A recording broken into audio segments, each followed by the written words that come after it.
찬양하라 내 영혼아.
사도신경으로 우리의 신앙을 고백하기를 원합니다. 주보를 펼치시고 좌측에 보시면 사도신경이 있습니다. 우리 함께 우리의 신앙을 고백하기를 원합니다. 전능하사 천지를 만드신 하나님 아버지를 내가 믿사오며 그 외아들 우리 주 예수 그리스도를 믿사오니 이는 성령으로 잉태하사 동정녀 마리아에게 나시고 본디오 빌라도에게 고난을 받으사 십자가에 못 박혀 죽으시고 장사한 지 사흘 만에 죽은 자 가운데서 다시 살아나시며 하늘에 오르사 전능하신 하나님 우편에 앉아 계시다가 저희로서 산자와 죽은 자를 심판하러 오시리라. 성령을 믿사오며 거룩한 공예와 성도가 서로 교통하는 곳과 죄를 사하여 주시는 곳과 몸이 다시 사는 곳과 영원히 사는 것을 믿사옵나이다. 아멘. 우리 함께 찬양합시다. 나 같은 죄인 살리신. 주보 뒤쪽을 보시면 가사가 있습니다.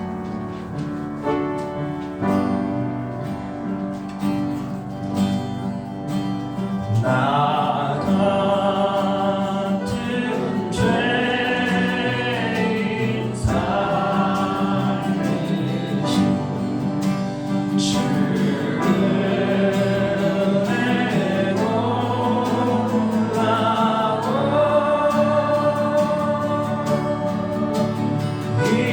이로운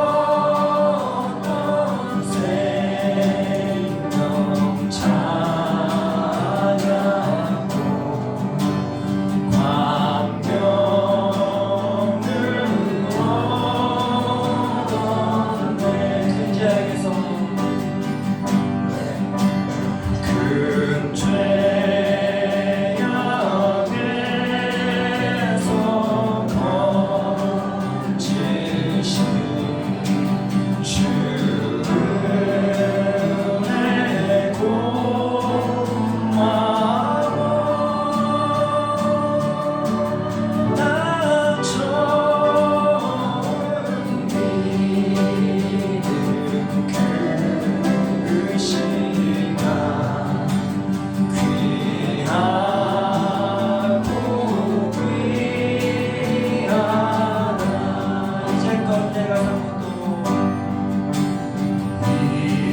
모시고 와야 된다니까. 그렇게 김순호 어르신은 왜 안 모시고 와? 자, 우리 대신하여 다음 주에 김순호 어르신 대표 기도를 하셔야 하는 우리 김여덕 장로님께서 대신 대표 기도해 주시겠습니다. 거룩하신 하나님 아버지, 이 자리에 우리 형제들 다 모여서 아버지를 기도합니다. 아버지께서 항상 우리를 연약하고 부족한 점을 채워주시고 성령께서 항상 이끌어주시고 도와주시기를 간절히 원합니다. 주님 도와주시옵소서. 성령께서 항상 같이 하고 인도하여 주시고 간절히 원합니다. 주님 도와주시옵소서. 예수 이름으로 기도합니다. 아멘.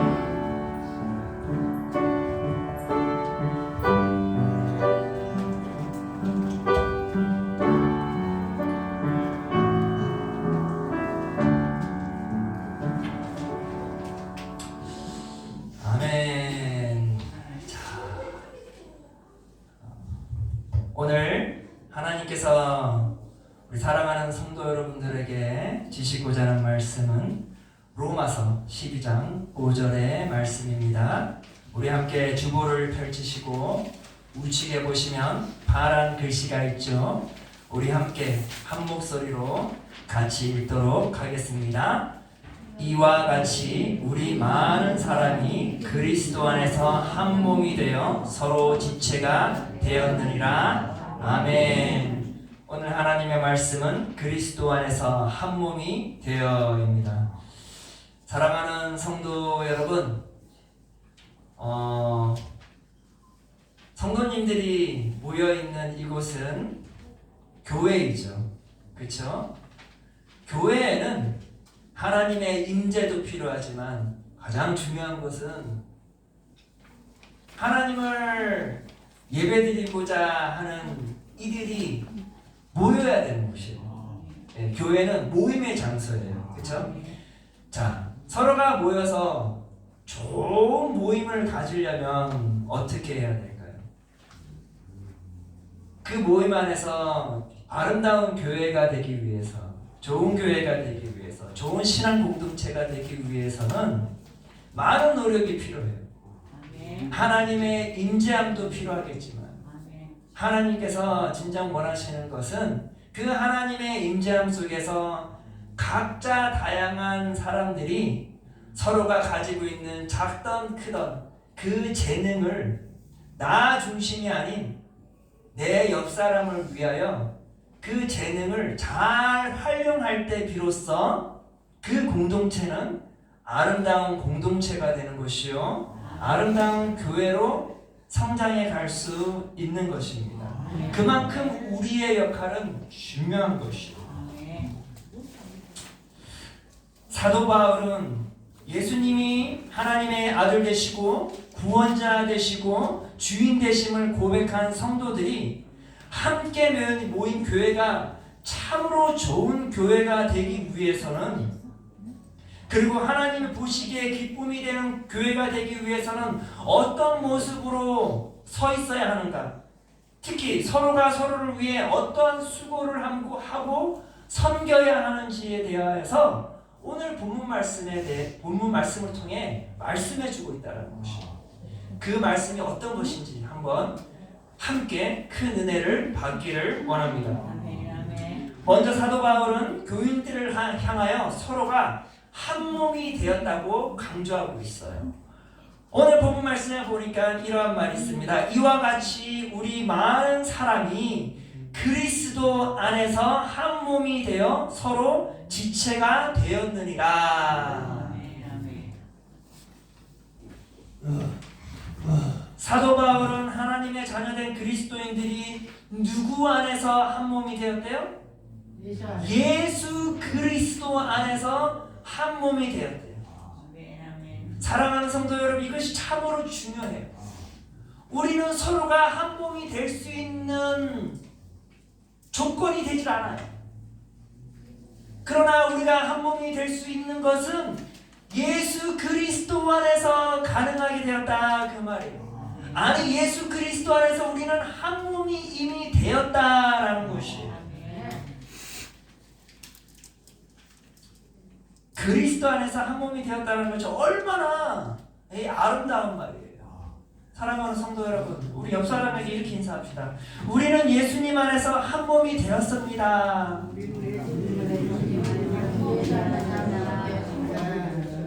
그런데 이렇게 서로에게 그렇게 건면하면서도 별로 기뻐하지 않는 것 같아. 내가 옆 사람하고 한 몸이 돼야 되는 거야?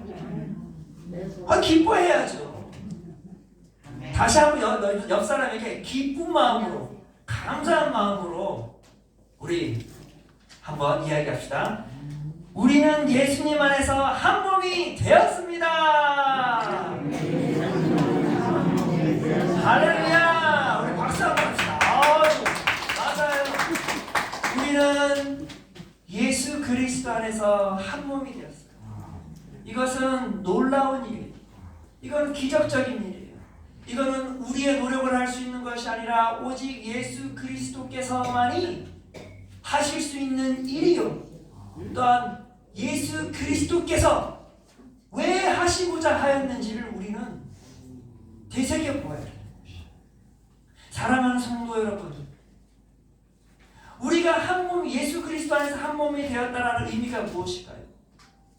이 말은 이전에는 서로가 한 몸이 될 수 없는 존재들이었다는 것이에요. 예수님을 믿기 이전에는 서로가 남남이었다는 것이에요. 예수 믿기 이전에는 내 옆 사람이 잘 되는 것이 어땠을까요? 배가 아팠어요. 예수님을 믿기 이전에는 내 옆 사람은 내가 밟고 올라가야 할 사람들이었어요. 예수 믿기 이전에는 내 옆 사람은 그저 나의 경쟁 상대일 뿐이었어요. 내가 제거해야 할 대상일 뿐이었다, 그 말이에요. 그런데 예수님을 믿고 난 후에 예수님께서 친히 우리를 한 몸으로 만들어 주셨다는 거예요. 더 이상의 경제 상대도 아니요, 더 이상의 밟고 올라갈 대상도 아니요, 서로가 있음에 기쁨이 되는 귀하고 귀한 존재들이다, 그 말이에요. 한 몸이 된다는 것, 우리의 몸이 서로 따로따로 있는데 어떻게 한 몸이 될까? 그게 정말 가능한 것일까요? 부부의 관계를 보면은 알 수가 있어요. 사랑하는 성도 여러분, 우리 성도 여러분들도 이전에 남편이 계셨을 것이고 아내가 있었을 것이에요. 또 있기도 하고 현재. 근데 그 사람을, 그 대상을 만나기 전에 그 분은 나에게 어떤 존재였을까요? 아무것도 아닌 존재였어요. 그렇죠? 그 대상은 그저 길거리에 한 남자였을 뿐이었고 길거리에 한 여자였을 뿐이에요. 그런데 어느 순간 서로가 눈이 맞아. 그쵸? 또 서로가 소개를 통하여서 만남을 갖고 내가 이 사람과 한 몸이 되고 싶다 라는 그러한 마음과 확신이 있었잖아요. 그쵸? 그 확신 가운데 서로가 결혼을 하게 된 거예요. 자, 결혼을 하게 되면 몸이 하나가 되는 걸까요? 아니죠. 몸은 둘이에요. 그러나 그 모든 것들은 다 이전과 다른 방식으로, 이전에는 통장도 2개였다가, 이전에는 집도 2살림이었다가, 이제는 그 사람을 만나는 순간부터 한 집에서 살아가게 되는 것이에요. 한 밥상에서 같이 먹게 되는 것이에요.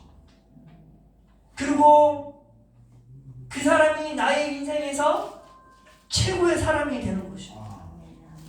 나도 그 사람에게 있어 최고의 존재가 되는 것이에요.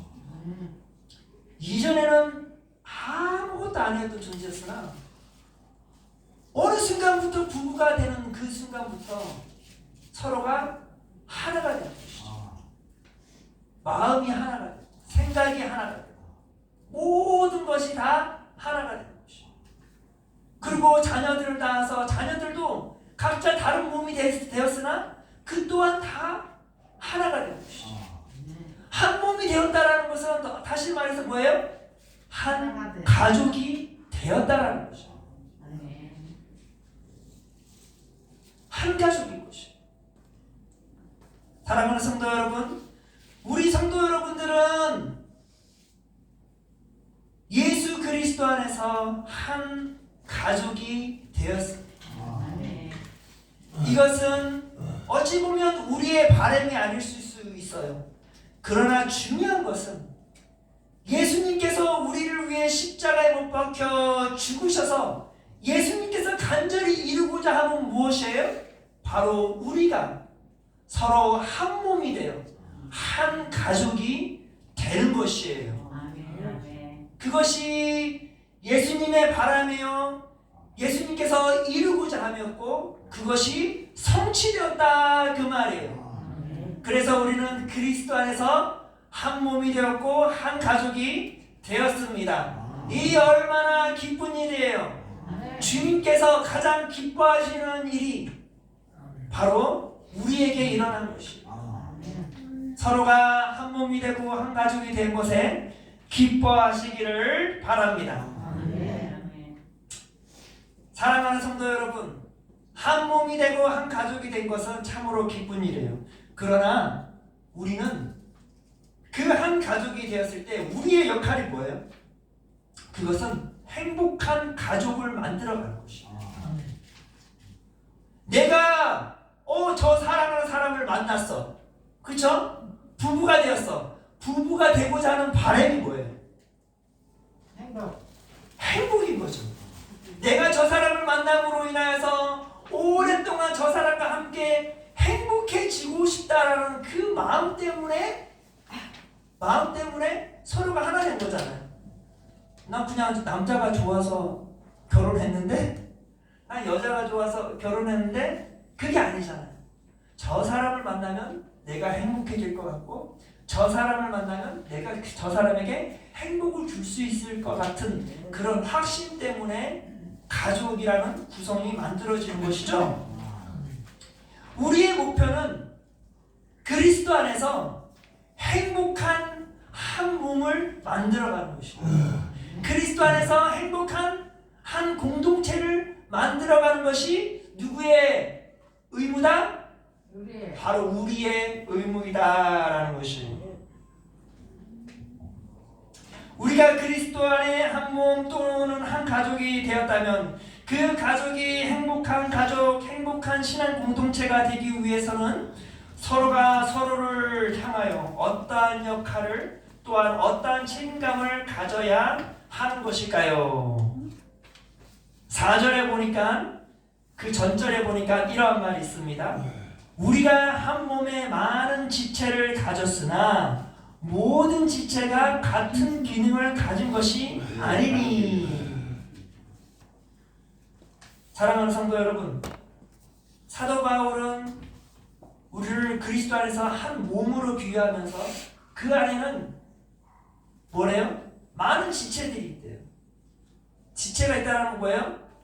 눈이 있고, 코가 있고, 입이 있고, 머리가 있고, 팔이 있고, 다리가 있고 있는 것처럼 여러 기능들이 있다 그 말이에요. 그런데 이 기능들은 뭐예요? 서로의 주어진 역할이 똑같을까요? 다를까요? 다르다는 것이죠. 눈이 다리 역할을 할 수 있을까요? 없을까요? 눈이 다리를 쉬게 하면서 나는 왜 다리처럼 역할을 할 수 없을까? 나 이제부터 다리 역할을 할래. 그러면 어떻게 될까요? 안 되죠. 눈에게는 다리를 역할할 수 있는 기능이 있을까요? 없을까요? 없다라는 것이죠. 입이 나는 귀가 되겠어 라고 말을 하면 어떻겠어요? 나는 더 이상 입술의 역할, 그 하찮은 역할 하고 싶지 않아. 나는 아름다운 소리를 듣고 싶어. 난 그래도 귀의 역할을 할 거야. 그러면 입이 열면은 잘 들릴까요? 입에는 그러한 기능이 있을까요? 없을까요? 없다라는 것이죠. 이처럼 하나님께서는 이 몸이라는 것을 주시고 그 몸에는 여러 지체가 있는데 그 여러 지체는 각자의 기능들이 있는 것입니다. 중요한 것은 몸이 행복하려면 어떻게 해야 돼요? 그 기능들이, 그 각자의 기능들이 제 역할을 충실히 감당하면 그 몸은 건강한 몸이 될 것이요 행복한 몸이 되는 것이에요. 그러나 자기에게 주어진 그 기능을, 그 역할을 충실히 감당하지 않게 되면 그 몸은 불행해질 수밖에 없는 것이죠.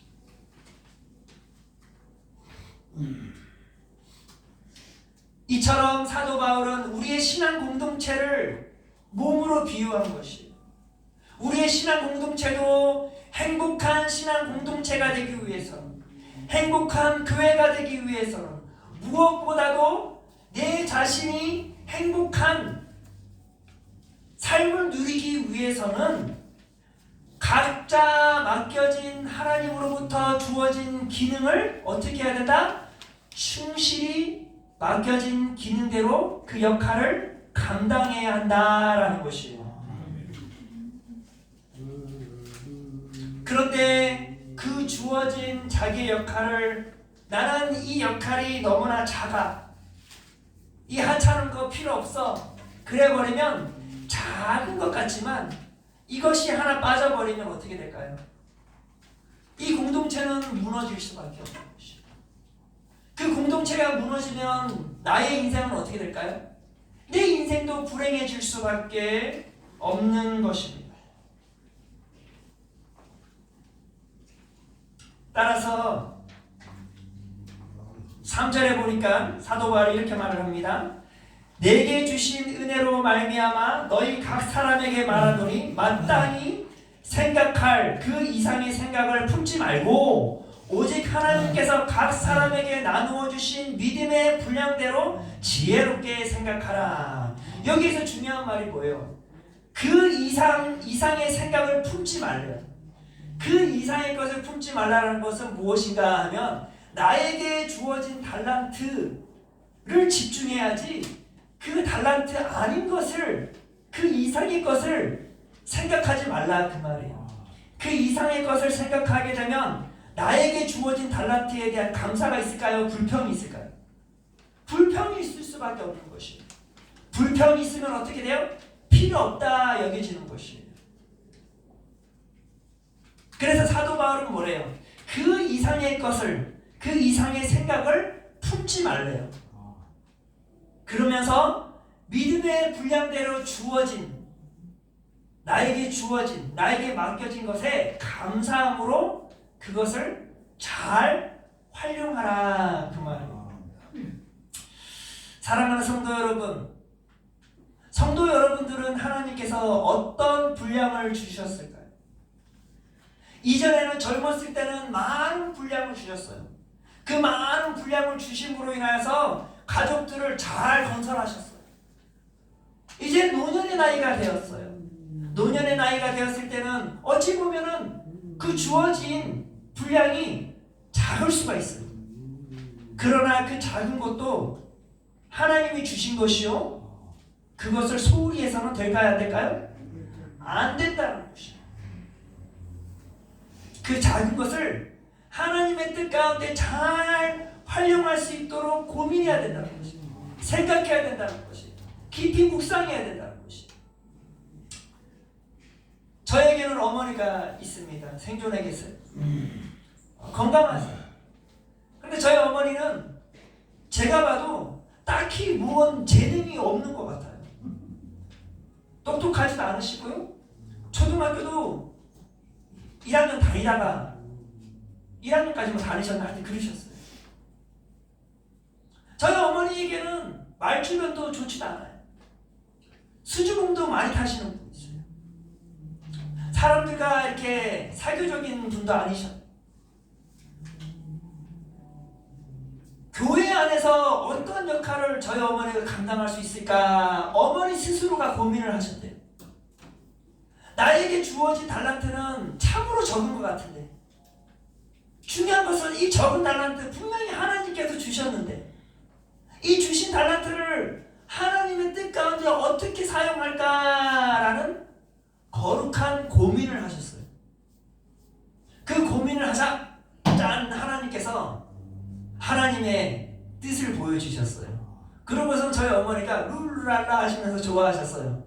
그러면서 교회에서 저희 어머니는 항상 예배 끝나고 나면 곧바로 사라지셔요. 예배 끝나고 나면 곧바로 사라지셔. 어디로 달려가셨을까요? 저희 어머니가 달려가신 곳은 딱 한 곳이에요. 그 교회에 있는 부엌으로 달려가셨어요. 부엌에서 성도들이 교제 나눌 그 시간을 기다리면서 따뜻한 차, 불을 켜시고, 또 저희가 미국에 살았기 때문에 미국에서는 식탁 교제를 항상 가졌어요. 식사를 위해서 국을 끓이시고 그런 일을 하셨어요. 참으로 하찮은 일이, 어쩌면 누구나 다 할 수 있는 일인데 누구나도 하기 싫은 일이죠. 그 일을 저희 어머니는 지금까지도 한 주도 빠지지 않고 감사한 마음으로 하셨어요.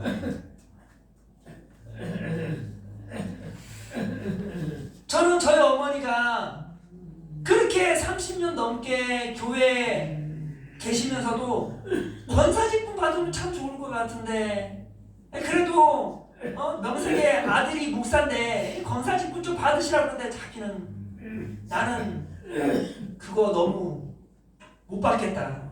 나는 그걸 감당할 사람이 못 돼. 그러세요.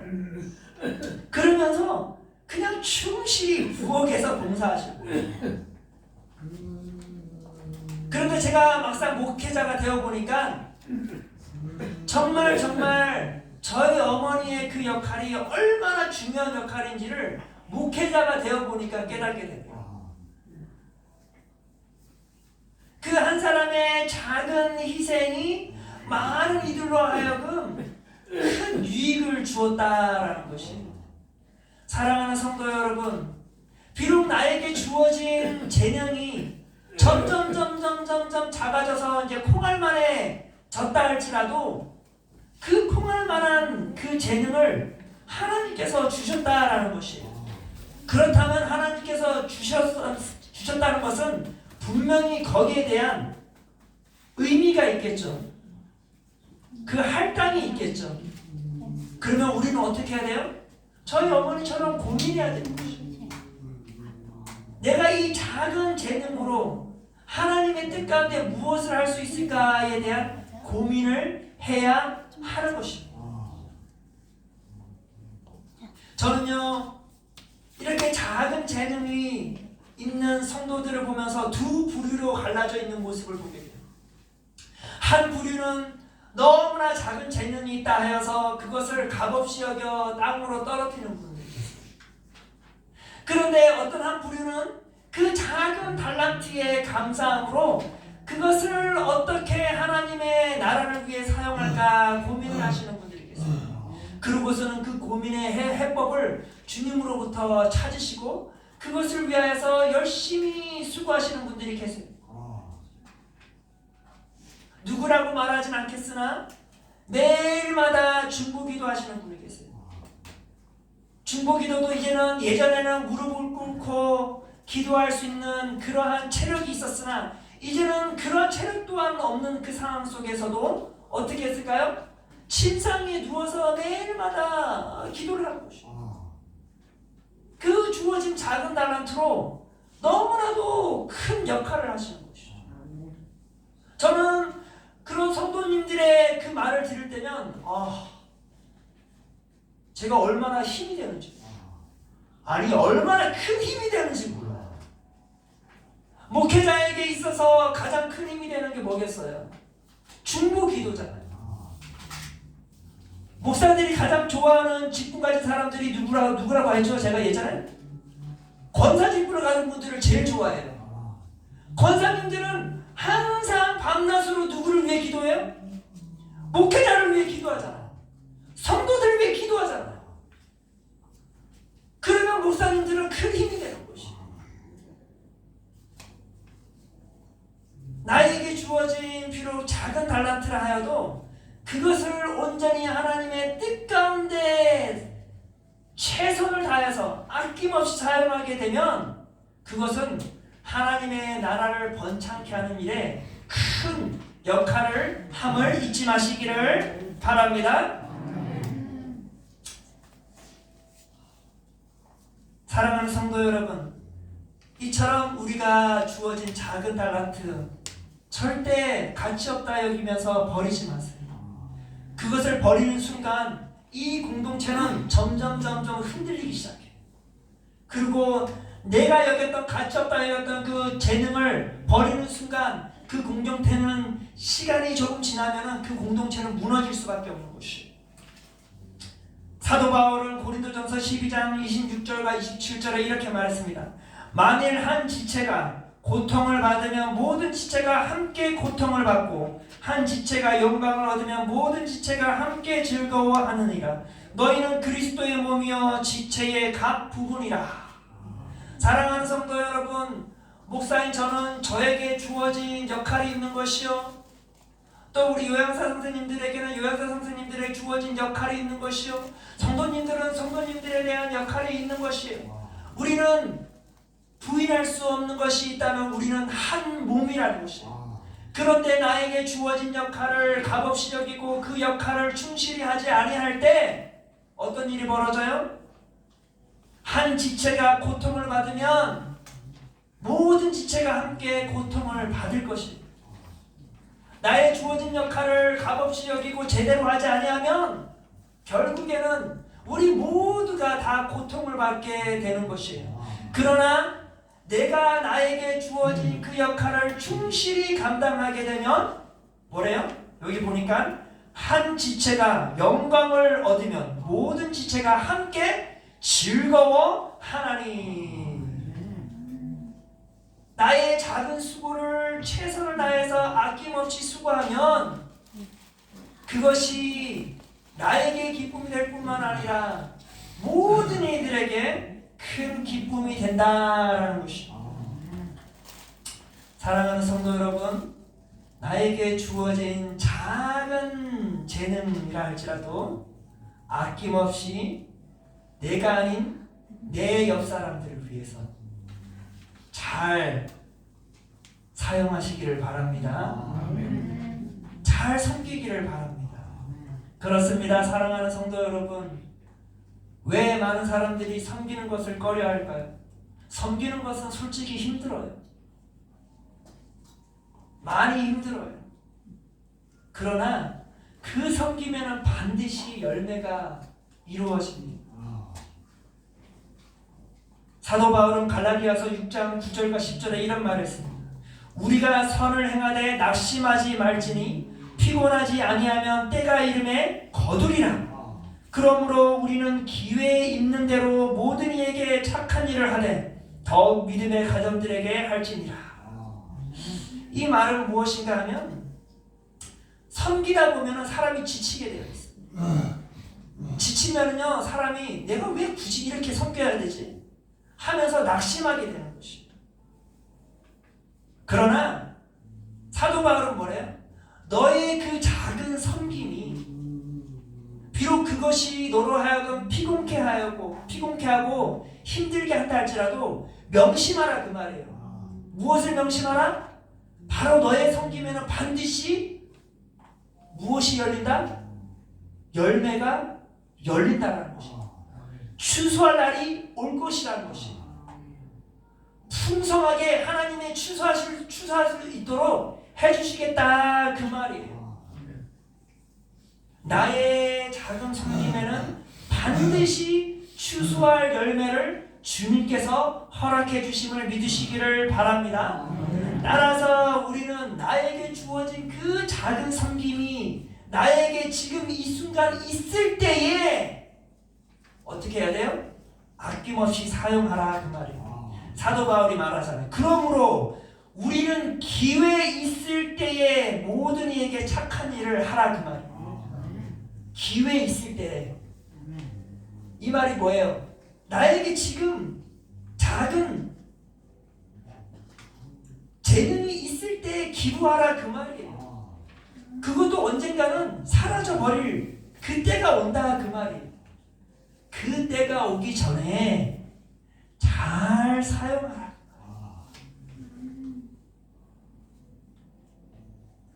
사랑하는 성도 여러분, 우리 성도 여러분들은 이제 노년의 나이가 되어 육체적으로 할 수 있는 것이 많이 제한되었죠. 그런 생각 해보지 않으셨습니까? 내가 이 육체적인 몸이 제한되기 전에 내가 건강했을 때에 좀 더 무언가를 많이 해봤을 걸, 그러한 생각 많이 드시죠? 맞아요. 사람에게는요, 할 수 있을 때가 있는 것이에요. 그 주어진 기회를 놓치지 마세요.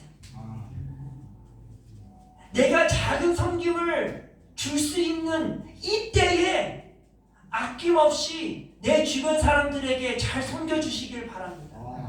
그래야만 반드시 하나님께서는 추수할 열매를 풍성하게 맺어 주실 것을 믿으시길 바랍니다. 우리 옆 사람에게 이렇게 건면합시다. 기회 있을 때에 잘합시다. 네, 섬김의 기회가 있을 때 서로 잘 섬기시기를 바랍니다. 말씀을 맺겠습니다. 사랑하는 성도 여러분, 섬길 수 있을 때에 서로를 잘 섬겨주시기를 바랍니다. 그리고 나에게 주어진 작은 재능, 값없다 여기지 마시고 그 주신 하나님의 뜻을 찾아 온전히 아낌없이 내 주변에 있는 사람들을 위하여 잘 사용하시기를 바랍니다.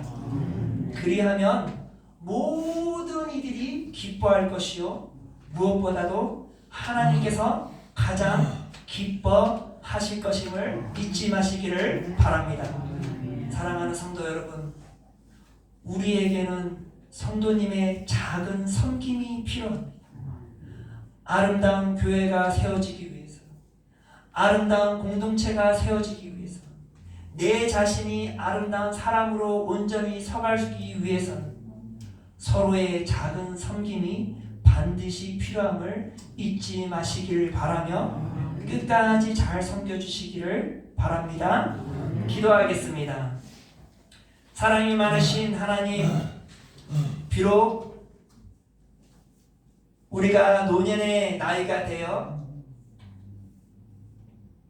이제는 작은 재능만 남았지만 주님, 그 작은 재능을 주신 또한 하나님으로부터 왔음을 믿사오니 아버지, 이 주신 달란트를 하나님의 뜻 가운데 잘 섬길 수 있도록 주님, 하나님의 뜻을 보여주시옵소서.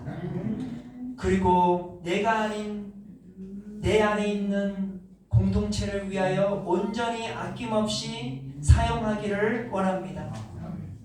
그리하여 이 공동체가 아름답게 서가기를 소망합니다.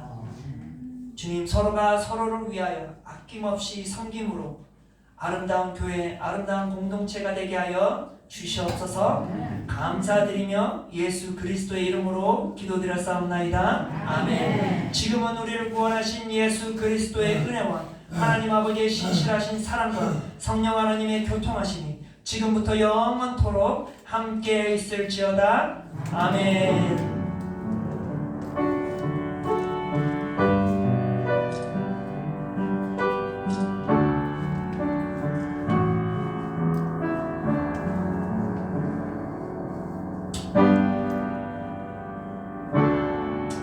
아멘. 우리에게 작은 재능까지도 주신 하나님께 영광의 박수 보내겠습니다.